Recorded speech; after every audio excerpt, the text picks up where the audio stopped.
Okay, I'm going to look at this game where you played black and you lost the game, but it's good to look at games that you lost because it often shows you what you can do to try and improve your game.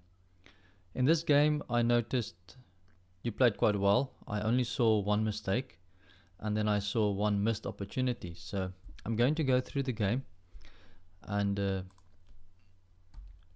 make a comment here and there, and then specifically make a comment on the opportunity you missed and also the mistake.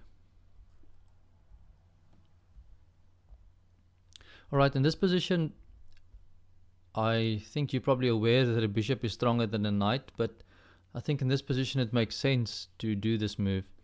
Main reason being your pawns are very strong here on the white squares, so they can compensate for the fact that your white squares will now be weakened, that you won't have a white square bishop.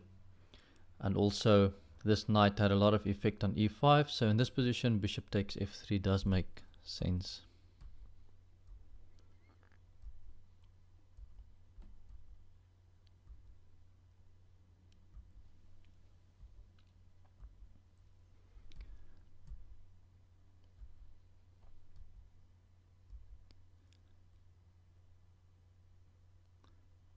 Okay,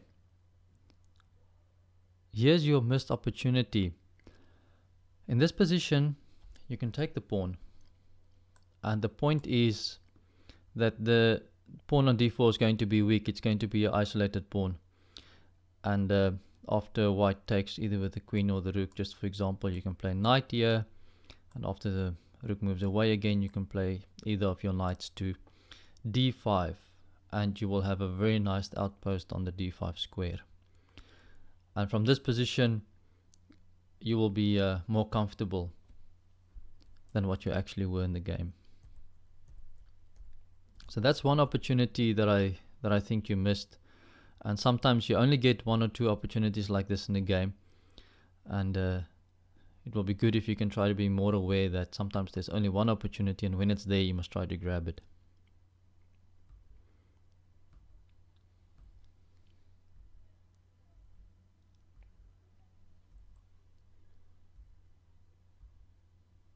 Okay, it's good that you don't capture there, of course, that you leave it just like this.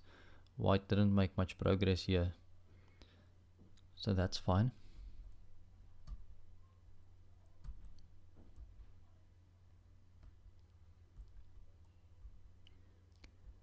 Okay, this move, knight to e4, I'm not sure if why you played the move knight e4. Did you not see he's going to take your rook, or did you maybe feel that your knight's going to be strong on e5 and that you want to sacrifice and exchange here? Because the sacrifice doesn't make much sense. You're actually just losing material. Maybe you were also concerned about this knight coming to d6, but a better way to deal with it is to simply play rook e6, and if the knight comes to e6 you have to move the rook away, maybe to b8, and then on the next move you can play knight to e4, neutralizing this knight on d3. So essentially after this move knight to e4 you are going to lose the game, because white just wins material, and now all white's going to do is he's going to dislodge your knight by moving the queen and play f3, and then white is just going to use his material advantage to slowly add the pressure on you and win the game.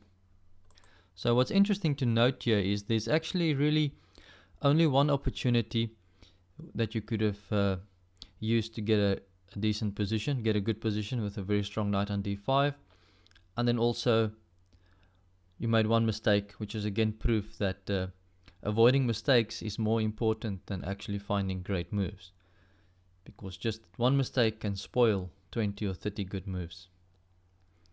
Okay, I hope you learned something from this game, and enjoy your next one. Cheers.